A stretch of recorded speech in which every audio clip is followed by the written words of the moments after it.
Hi everyone, and welcome to the Sedgwick European Product Safety Recall Index for the second quarter of 2025. Thank you for joining us for hopefully the next 45 minutes or so as we preview the data from the latest report, highlight any regulatory movements that we've seen, and examine different trends across the various industries that we cover. Now, our colleagues across the pond did run the US index last week and published that report already. So if you missed it or you're interested in what's going on in the US in regards to recall and product safety, it was recorded. We'll put a link in the chat, and also you can utilize the QR code that's on the screen at the moment. Now, some quick introductions for those of you that haven't joined us before. Hopefully there are a lot of you that are sort of new to this. We do have across our webinar series 1,600 people or participants across 79 different countries, so a great representation there. I'm Mark Buckingham, a consultant within Sedgwick based out of London, and have been consulting and advising clients for over 10 years on how to successfully manage global product recalls and develop strategies to remediate defective products from the market. And I'm also joined by my colleagues Chris and Rachel. Yes, hello everyone. Thank you for joining us today. My name is Chris Ockleshaw, also an international recall consultant at Sedgwick in our brand protection team. So similarly to Mark, my role is in the early stages, helping our clients to scope out how we can support operationally with product recalls across all of the international markets outside of the US. I'm pleased to be rejoined by Rachel as well today. Hello everyone and welcome. I'm Rachel Quinn and I am a Senior Account Manager here with Sedgwick. So my role involves overseeing the launch period of new recall campaigns and being a dedicated point of contact for all of our clients. Excellent. So today's webinar is focused on the United Kingdom and European Union. So we will look at 5 product categories today. So we'll start with automotive and then we'll follow on with food and beverage, pharmaceutical, medical device, and then consumer products. And then what we'll do is we'll break the consumer products category into 3 regulatory areas, which are AI and technology, markets and trade, and sustainability. The report is based on data we collect from safety regulators and government agencies across the EU and the UK, and it also offers an overview of legislative actions and insights from legal and regulatory experts. The index is greatly supported by contributions from our partners at some of the top consultancy and law firms, who very kindly provide their commentary on what certain regulatory changes might mean for manufacturers and how they should prepare, or more general practical insights into how authorities might look to deal with new upcoming tech or innovations. So this quarter's edition, you can see on your screen there, we really appreciate the time and expertise from law firms Cooley, Taylor Wessing, Ashurst, Simmons & Simmons, and Column. So please do make sure to read their contributions in the full index report later today. But before we dive into some more of the detail, I wanted to mention our in-person recall roundtable event that we're hosting in London in a couple of weeks' time. We still have a couple of spaces remaining following a really successful first event that we launched last year. We're also delighted that the OPSS, the regulatory authority in the consumer product space, will also be joining the session. So it's a really rare opportunity to understand some of their focus and priorities over the coming months.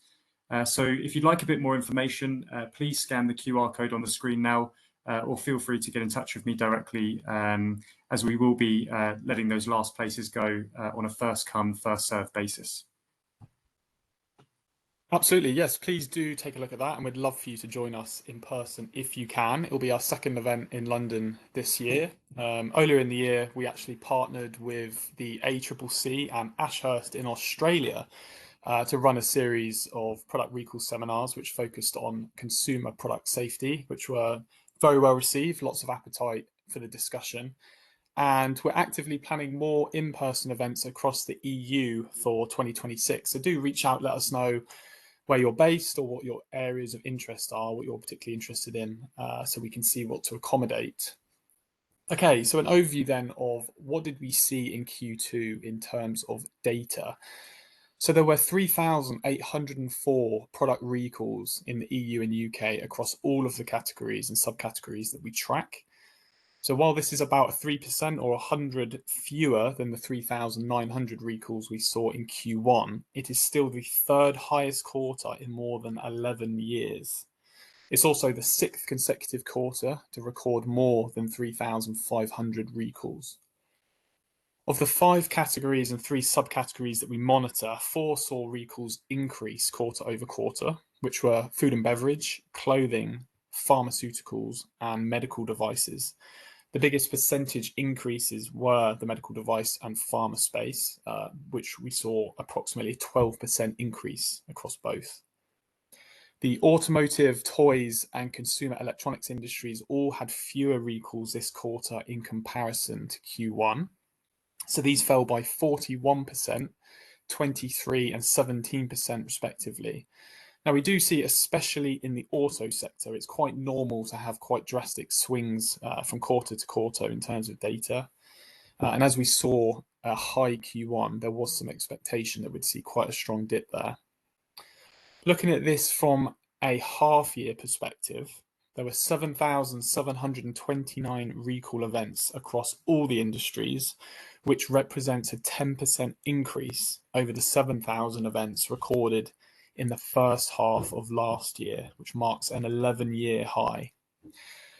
At this stage of the year, 2025 is shaping up to be another record-breaking year for European product recall activity. The landscape remains very dynamic, with persistent volatility surrounding the tariffs and ongoing geopolitical and economic pressures that we see ripple through trade and supply chains. And amid this climate, uncertainty remains high as to how these shifting forces will ultimately influence product safety standards and the frequency that we see of recall events. Yeah, so trade and competition were major themes across all industries. We saw the US tariff discussions continue with the UK and the EU.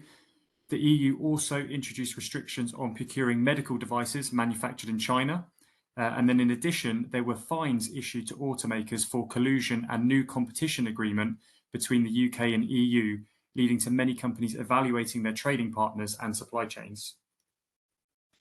Regulators continue to look at the full product life cycle. So we saw new post-market surveillance rules for the medical device sector. Regulators also clarified responsibilities that producers have under the EU's Eco-Design for Sustainable Products regulation and the regulation on deforestation-free products, creating more requirements for manufacturers, retailers, and distributors to abide by these new rules. Okay, so we're going to start each industry sector with a poll question to test your knowledge. So you'll see the poll pop up on the right-hand side of your screen where you can record your answers. They are all anonymous, so please take part if you're able to.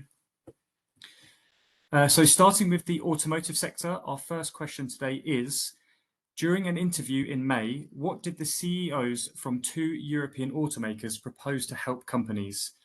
And your options are A, easing emission standards, B, having different standards for smaller cars, or C, pushing back the implementation date for the move to zero emission vehicles. So we'll give you all just a moment there to make your selection, and then we will come back to the answer in a short while. But first, we'll have a deeper dive into the automotive industry. In April, the European Commission published a targeted amendment to its CO2 emission performance standards regulation. So this change introduces flexibility for emissions goals for new cars and vans and applies to reporting from the period between 2025 and 2027. It's part of the Commission's larger industrial action plan for the European automotive sector. A group of vehicle manufacturers and trade associations were fined by the European Commission and the UK's Competition and Markets Authority, or CMA, for operating a cartel related to the recycling of end-of-life vehicles. The CMA also issued fines for illegal advertising practices. The European Commission also proposed a comprehensive plan to revise the EU's road safety and vehicle registration rules to keep unsafe vehicles off the road. The initiative would update processes around inspections, emission testing, vehicle registration, and other areas. So now to get some details on the data, but first we have the answer to the poll question.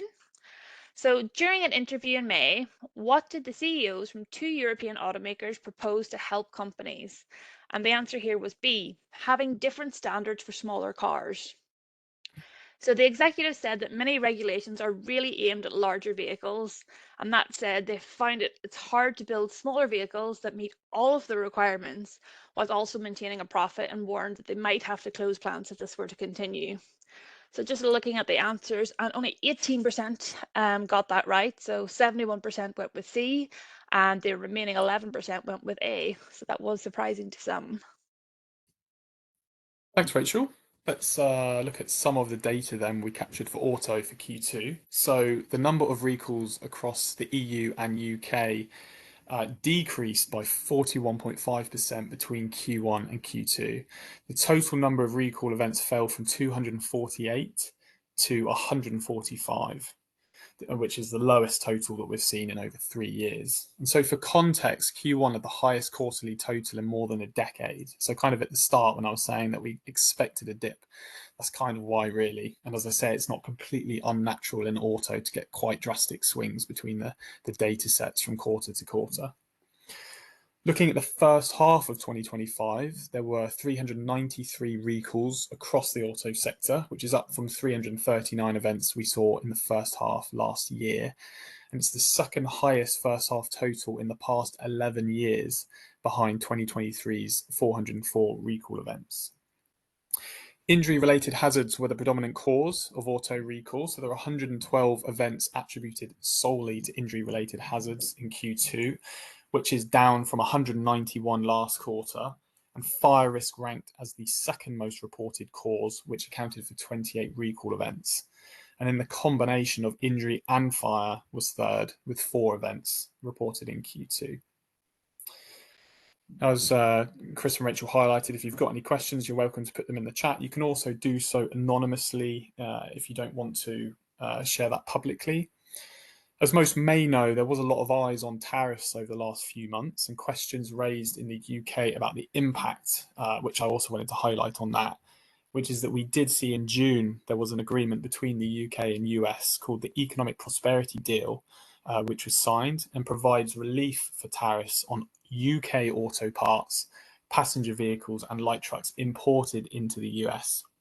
And we see that approximately 17% of UK produced cars are currently sold into the US market.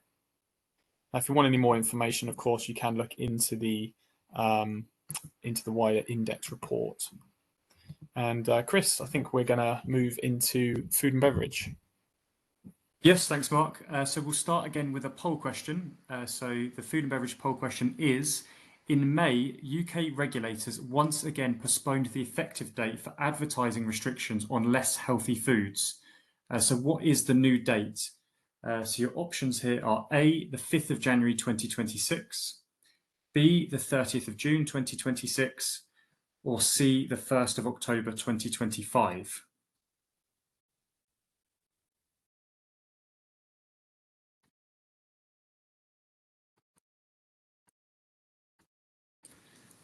Okay, while you're making your selections there, looking at the industry as a whole, food authorities in the UK and EU are working to ensure that innovative foods can get to market safely, with both jurisdictions advancing rules around novel foods. Some obligations that novel food companies must comply with include stricter data requirements on production methods, composition analysis, and toxicological and allergenicity data. In March, the European Commission's regulation on the use of recycled plastics in food wrapping and packaging entered into force. With the new regulation in place, additives and UVCB substances are subject to stricter purity criteria, and updated migration limits have been added.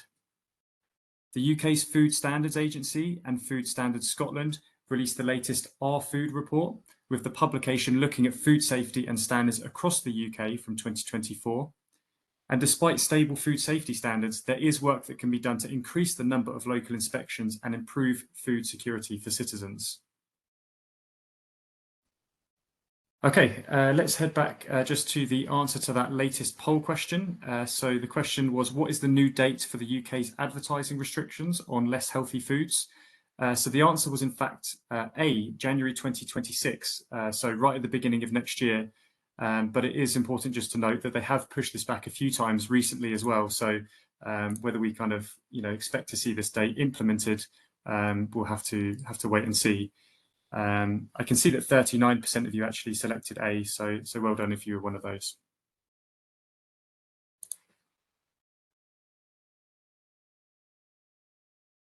Okay, moving on to the food and beverage data. In the second quarter of 2025, regulators across the EU and UK reported a total of 1,276 food and beverage product recalls, which is a 2.7% increase from the 1,242 recorded in the previous quarter, so totaling 2,518 recalls for the first half of this year. This is a 9.7 fewer than the 2,789 recorded in the first half of 2024. Non-bacterial contamination remained the leading cause of food and beverage recalls during Q2, accounting for 539 incidents, down from 550 in the previous quarter. For the 7th consecutive quarter, aflatoxins were the most frequently cited contaminant, linked to 132 recalls.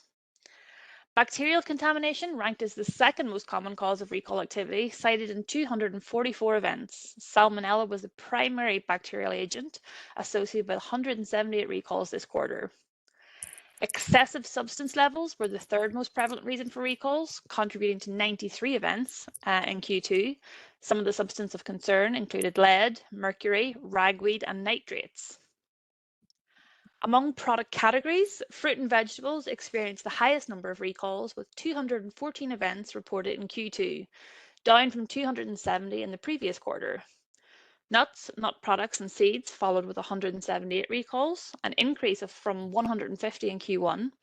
Poultry meat and herbs and spices tied for the third highest category, each with 105 reported incidents. So we'll just take a pause now for any questions about the food and beverage industry. If you want to pop them in the chat, I'll start with this one. What should companies expect now that the EU's regulation on food contact materials has entered into force?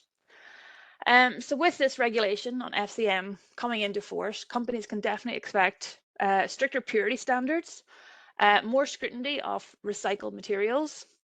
They will need to adapt their migration testing protocols and documentation to be able to meet these enhanced traceability and decontamination requirements. So if you're in the food packing space, now is the time to audit your supply chain and start thinking about your material strategy.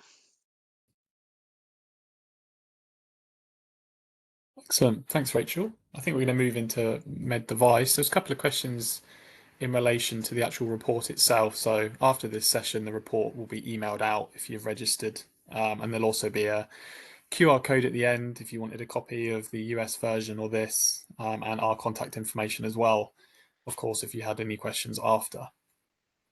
Okay, let's look at medical device then, and per usual theme, we'll start with a question. So the UK's new post-market surveillance regulations for medical devices took effect in June, and our question is, what is not one of the key changes?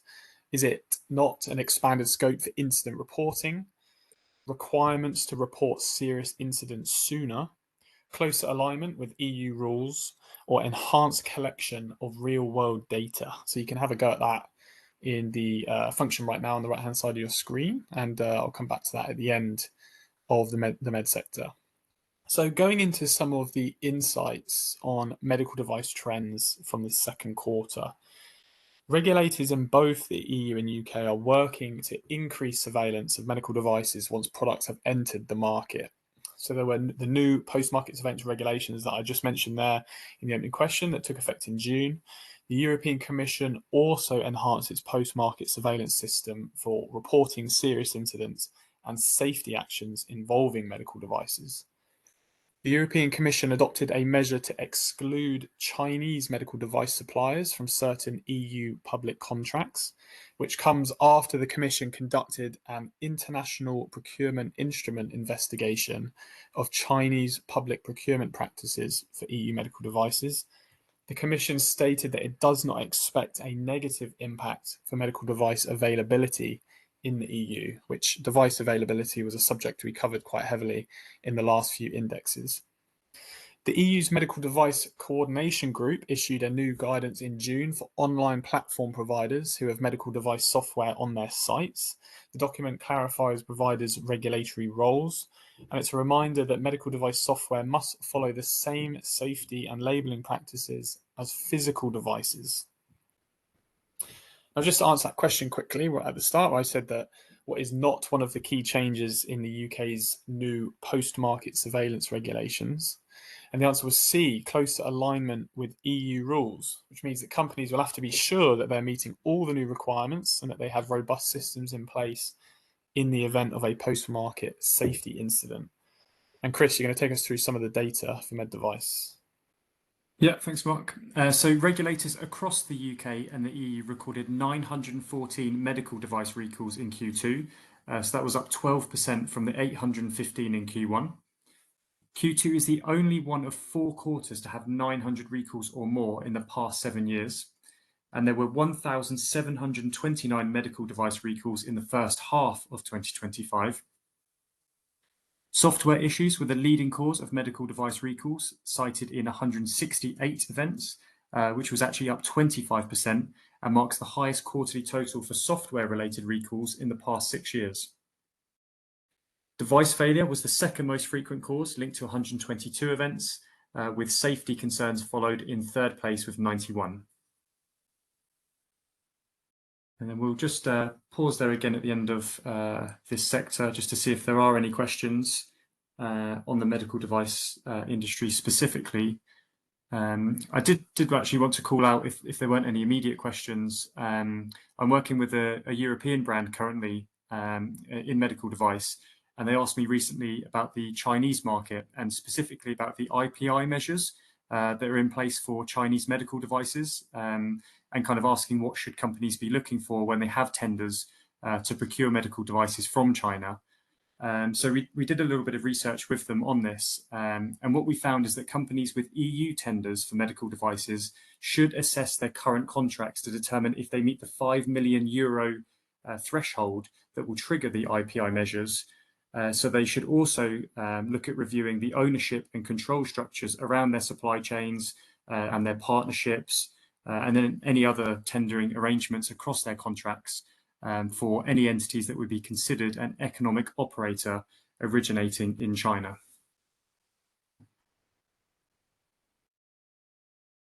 And now for a look at our pharmaceutical sector. And again, we will be starting with our question.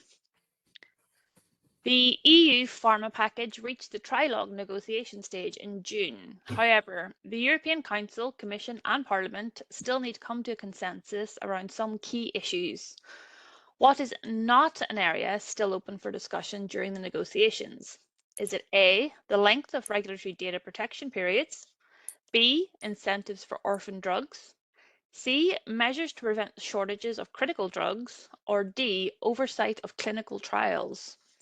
So you want to make your selection in the poll section. We'll give you a couple of seconds to make a choice. And now to discuss the Q2 regulatory changes for the pharmaceutical sector.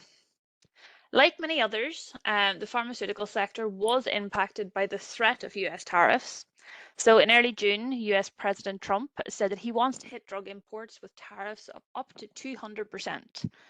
A tariff framework was announced at the end of July between the US and EU. However, there are some details still to be worked out around pharmaceuticals. If these duties are implemented, we may see a shift in sales for European pharmaceutical companies.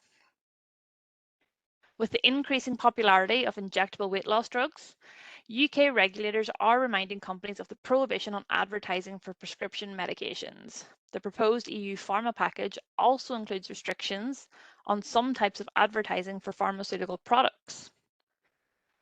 Underscoring the risks of the illegal sale of online medicine, the UK's Medicines and Healthcare Products Regulatory Agency announced the seizure of nearly 8 million doses of illegal medicines.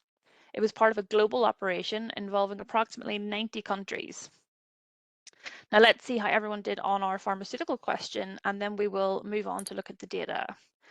So what is not an area still open for discussion during the trilogue negotiations around the EU pharma package? And the answer here is D, oversight of clinical trials. So the clinical trial reform is not a central part of the pharmaceutical strategy, but this was addressed in the clinical trials regulation. So looking, and we had 16% of you got that right. The majority of you went with A, the data protection periods, it's 68%, and then we had 10% with C and only 6% for B. So we'll move on to the numbers now. Thank you, Rachel. Right, so regulatory authorities across the UK and EU reported a total of 104 pharmaceutical recalls in Q2, which was an 11.8% increase from the previous quarter. It was also the highest quarterly total since Q3 back in 2023. And for context, this surpasses the 5-year industry average that we see for pharma of 81 recalls per quarter. Overall, there have been 197 recalls in the first half of 2025, which is 49.2% higher than the 132 events we saw recorded in the first half of last year. Looking at some of the reasons why, so the leading causes of pharmaceutical recalls this quarter was safety concerns, as you might expect, which accounted for 17 events. Quality issues were the second most cited cause of recalls, with 16 events, and failed specifications and mislabeling tied for third, with 13 recalls each. Now we'll take any questions on the pharma industry. I've seen one question in terms of how does a software recall look like? I suppose there's a couple of ways to interpret that. If you're asking in terms of what a software recall is, I suppose you've got obviously hardware recall in relation to a defect of the product device itself versus the actual software that sits on that device. So an example might be a medical device that gives an incorrect reading due to an algorithm problem or something like that. Or like in the auto space when you have issues in relation to the software in the car itself versus a part component, as an example. But if you look within the index, there might be some references and some more data surrounding software and causes there, especially on the regulatory side, as we've seen a lot of evolution in that space. And then there was also a question previously in terms of, what can we learn from the recent enforcement actions that we saw in the pharmaceutical industry in relation to advertising? And actually, it's kind of the same across a lot of the industries where we're seeing regulators maybe starting to adopt these AI tools more to kind of help them with the monitoring and surveillance across these different industries. And so it is becoming more important than ever, really, to comply with the regs, really, just because there's that greater risk that these new tools are going to increase the level of detection of any violations in that respect. Chris, I think we're going to move to consumer. Yes, thanks, Mark. So first, we will discuss the regulatory changes for Q2 across 3 cross-sector categories, which are AI and technology, sustainability, and then markets and trade. And then we'll look at recall trends for the whole consumer sector this quarter. And just a reminder that the full index also breaks down the recall data even further into electronics, toys, and clothing. So let's start with a consumer products poll question. So the final question of the day. In April, the European Commission issued its first fines against companies designated as gatekeepers under the Digital Markets Act. So the question is, what is the total amount that the 2 different companies were fined? And your options are A, 700 million euros, B, 950 million euros, or C, 525 million euros. And I'm sure you'll all agree that whichever the correct answer is, it's a substantial amount of money, whichever one the answer might be, which we'll reveal in a moment. Okay, so here are some of the regulatory highlights for Q2 related specifically to AI and technology. So the European Commission continues to implement the AI Act. In June, regulators issued a consultation to help define which AI systems will be considered high risk. So this category of system will have to meet stricter obligations, and because the applications for AI are potentially widespread, multiple industries will be impacted. New energy labelling rules entered into force for smartphones, tablets, and other products from June the 20th this year, which means that manufacturers and retailers must provide information on energy efficiency, battery longevity, resistance to accidental drops, and other factors to help consumers make smart purchasing decisions. And moving on to look at some of the priorities in Q2 around markets and trade. So the US tariff negotiations continue to be a major concern for the EU and UK markets in the second quarter. In June, the UK and US signed the Economic Prosperity Deal to provide relief on tariffs on UK automotive parts and UK passenger vehicles and light truck imports. The European Union and US also announced a deal at the end of July, although some of those details were still pending. In an effort to create a new strategic partnership, the EU and UK approved a competition cooperation agreement in May. This arrangement will help competition authorities in the UK, EU, and EU member states work together more closely. So it's predicted that this new agreement will allow EU member states, NCAs, and the UK CMA to better coordinate multi-jurisdictional investigations. It's also worth noting that business information may be shared between the competition regulators without the organisation's knowledge or their consent. The UK government took additional measures to highlight its focus on economic growth by setting out expectations for the Competition and Markets Authority. So the agency has been given a series of measures and priorities for the year ahead.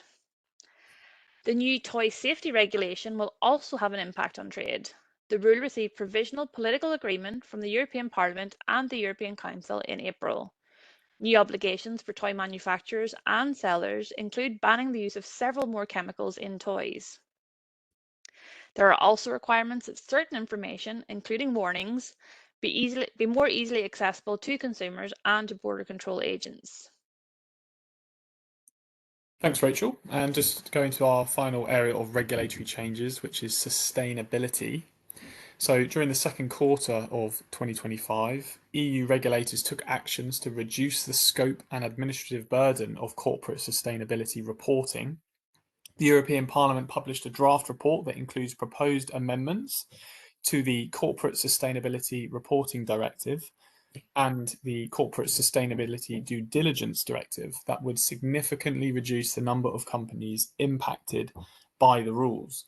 Member States also reached an agreement regarding the Council's negotiating positions on the proposed modifications, including steps to delay due diligence obligations until July 2028. In addition, the European Commission simplified compliance obligations for companies under the EU deforestation regulation to remove some redundancies and streamline reporting. The new rule is scheduled to apply to large and medium-sized companies at the end of this year. The Commission also clarified the first priority product categories and horizontal cross-sector requirements under the Eco-Design for Sustainable Products Regulation. So textiles and apparel, tires, furniture, mattresses, aluminium, and iron and steel are part of the initial working plan. And finally, efforts to protect consumers from products that make unsubstantiated environmental claims have been a focus of UK and EU competition authorities and regulations for several years. However, the EU's Green Claims Directive proposal was stalled ahead of discussion in June and could be completely abandoned. Now, we just want to give you the answer to the question that was asked at the start of this sector, which is what is the total amount that two different gatekeepers were fined for violating the Digital Markets Act? And the answer is A, which was 700 million euros. Both entities were also ordered to take additional actions to correct the violations and prevent a reoccurrence. Now, Chris, we're just going to look at some of the data for consumer goods. Yeah, and just a reminder that you can get more details on the recall data specifically for clothing, toys, and electronics in the full report. So in the UK and EU, consumer product recalls across all product categories declined by 11% between Q1 and Q2. There were 1,365 events in Q2. Despite this drop, though, Q2 2025 remains only one of 4 quarters in the past 10 years to have exceeded 1,000 events. At the halfway mark of the year, total consumer product recalls reached 2,892 events, and this is up from 1,923 recalls in the first half of the year. Continuing at this rate, 2025 is firmly on track to become a record-breaking year for European recall events. Chemical hazards were the most frequently cited risk in Q2 with 749 recalls. Electric shock was second with 135, and then injuries third with 99. Eau de toilette was the most frequently recalled consumer product, tied to 113 events. Perfume ranked second with 92, and baby sleeping bags, which is a bit of a niche one, was third with 42 events. Thank you, Chris. So today's webinar offered the highlights of Q2 recall data and regulatory changes. So you can get a more detailed look in the full European Product and Safety Recall Index. We also provide in-depth insights from our strategic partners at global law firms who were all introduced at the beginning. So just thank you again for their perspectives. So these unbiased perspectives will be important as companies try to navigate the comprehensive and also sometimes overlapping regulations as they continue to change. As a follow-up to today's presentation, in case you missed at the start, we will email you the full digital version of this European Product Safety Recall. So do look out for that in your inbox. And before we close, we just want to remind you that we also publish a Product Safety Recall Index for the US market. As mentioned, this was published last week, and they also held the webinar last week, which is available on playback. To access your copy, you can scan the QR code you can see on screen. They've also just pasted a little link into the chat if you would like to click on that to download. Then we also have our Product and Safety Recall Index report and a webinar for the Australian market coming up. That will be in September. So it's going to review regulatory developments and recall data for the whole first half of 2025. So to join this webinar and gain access to the Australian report, again, you can scan the QR code now on your screen. And again, we'll just pop a little link into the chat if you want to register. So we do have a little bit of time if there's any further questions about either consumer products or anything else we have discussed today. Yeah, I've seen a couple of questions in there that I apologise because I missed and moved on to a different sector. I think it was back when we were going through the pharma piece. So we said one of the questions was, were there also an increase in the number of units recalled? It's a difficult question to answer because we don't always have access to all of that data. We can only really pull what goes through the regulatory channels. This is public information that we pull from a lot of different sources and sort of congregate it, but you don't always get every piece of detail for each recall to be able to build a full picture, let's say, in terms of the number of units across each of the different recalls. So couldn't really answer that for you, unfortunately. Do we have cases of OTA software updates and medical devices? In terms of, I suppose that refers to over-the-air software updates. Honestly, I'm not sure on that one. I haven't worked on, I'm not sure, Chris, Rachel, if we've worked on any particular cases in relation to over-the-air updates on medical devices. It's probably a bit more nuanced than what you might see in the auto space, where obviously it's quite common, I suppose, to do over-the-air updates for vehicles, if you can. Another good question, actually. Does the EU actually enforce REACH reporting requirements? What sort of incentive do product importers to the EU have to verify compliance? Unfortunately, not sure on that one either. I mean, enforcement's a tricky one.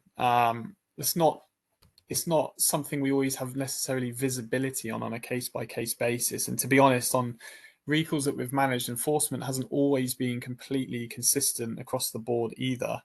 So I'm not sure on that, Calab, but it might be something we can pull some information on and revert back to you on.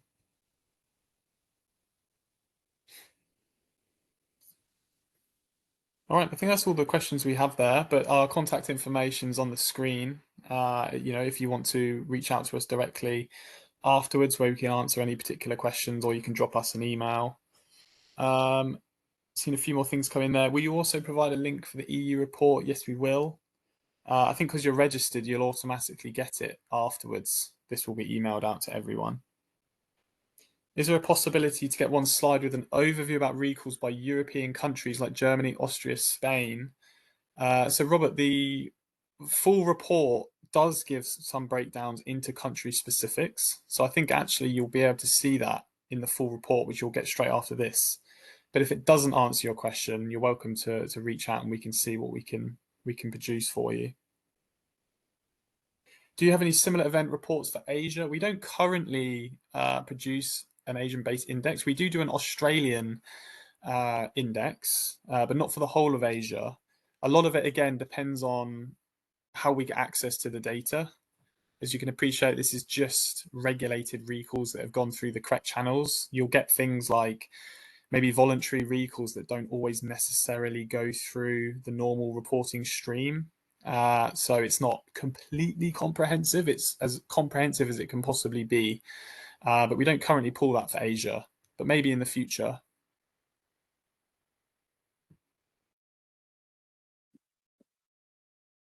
Right. Not sure, Chris, Rachel, anything to add? Or I think that's all the questions we have now. But as I say, you're always welcome to reach out, and we really appreciate you joining and supporting this. Yeah, thank you all for joining today. Yeah, thanks, Mark. Thanks, Rachel. And thanks, everyone, for joining. Hopefully see you on the next one next quarter, or if not, the Australian one next month. Thanks, everyone. Take care. Thank you. Bye-bye.